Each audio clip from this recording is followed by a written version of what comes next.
Some stories wait to be told, in the dark, in the silence, in places no one ever hears. These stories are real, maybe not in the exact way they're told, but in their essence, in their soul. Because fear always finds a way to get inside through the mountains, through the shadows of the trees, or through a place no one should ever enter. Tonight, I'll tell you a story. As you listen, look around. Are you really alone? Are you sure? Turn off your lights. Put on your headphones. And remember, some places are protected, and their keepers do not forgive. Let's begin. This story took place in October 2021, in the northern part of New York State, in the Hudson Valley. Sarah and Michael had their wedding at Blackwood Manor, a 19th century estate resting beside a lake smothered in unmoving fog.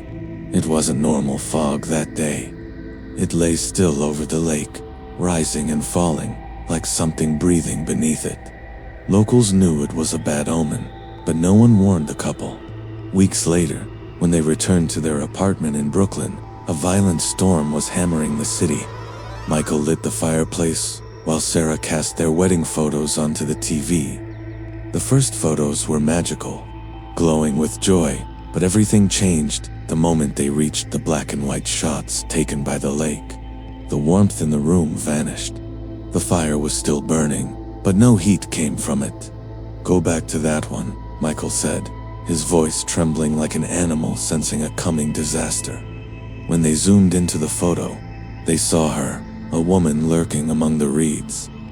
She was submerged to the waist in pitch black water, wearing a soaked, heavy wedding gown covered in lake moss.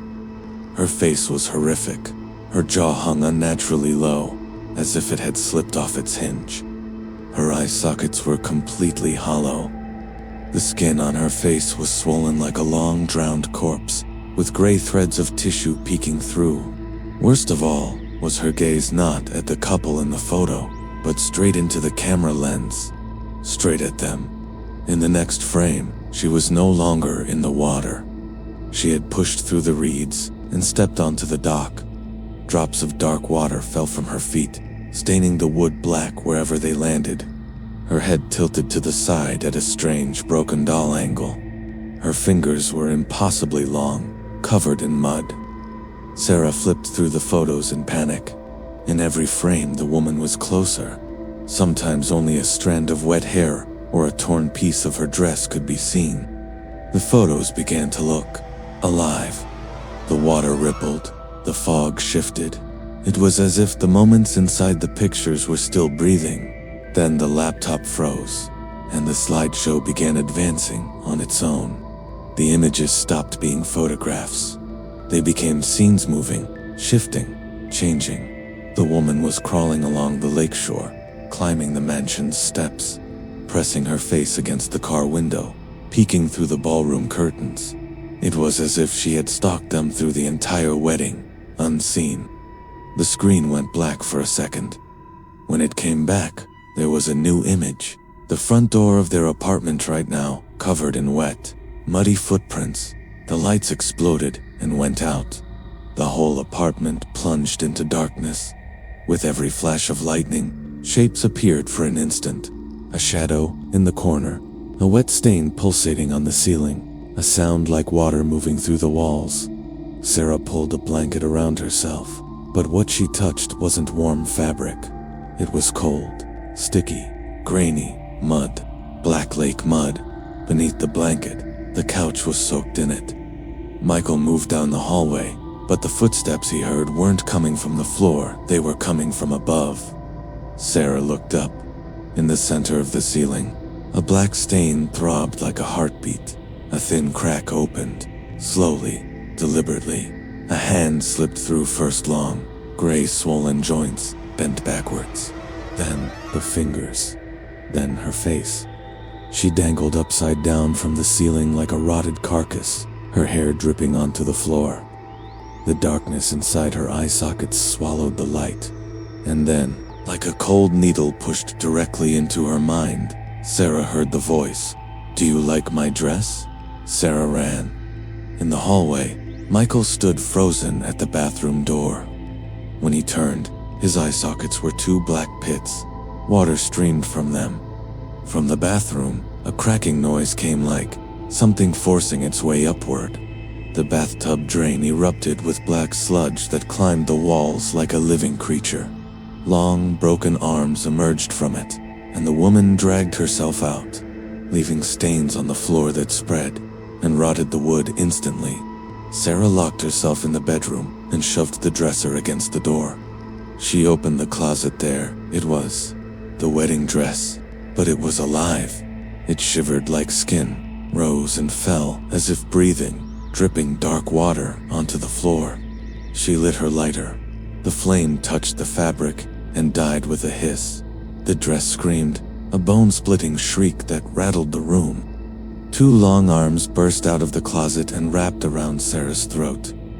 She couldn't breathe. The door behind her splintered apart. The creature entered, towering, its limbs dragging along the floor. It brought its face to Hurst.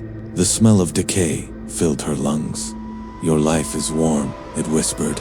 "Mine is frozen. Fill me." The creature opened its mouth, and a stream of black smoke poured into Sarah's mouth, nose, eyes. She convulsed. Her pupils darkened.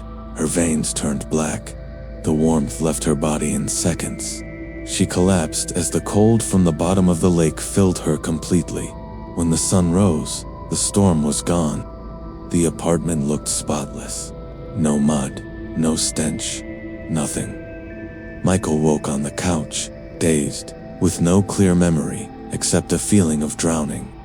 When he entered the bedroom, Sarah was sitting at the mirror, brushing her hair. Her voice sounded normal, just a little deeper, a little wet, as if water lay at the bottom of her throat. He hugged her. Her skin was ice cold, but he didn't question it. If he had looked at the mirror, he would have seen the truth. The reflection was not his wife. It was the gray bride. Fingers like bones digging into Michael's back. Empty sockets staring directly out of the mirror at us. Sarah's wedding ring didn't appear in the reflection. Instead, a rusted iron band clung to her finger. She leaned into Michael's ear and whispered, "I'm not cold anymore." That morning, Sarah left the apartment and vanished. No phone, no shoes, no ring. Police searched the lake, the woods, the town, nothing. Michael hears water dripping in the hallway at night. Sometimes he finds muddy footprints by the door. He no longer sleeps. Therapists say he believes Sarah will return, but not the Sarah he married.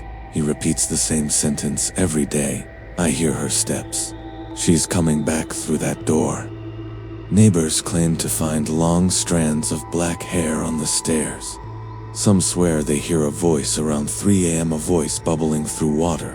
"Do you like my dress?" Sarah is still missing. Officially, the case is open. In reality, no one is looking anymore, because everyone knows what they're searching for isn't in that body anymore.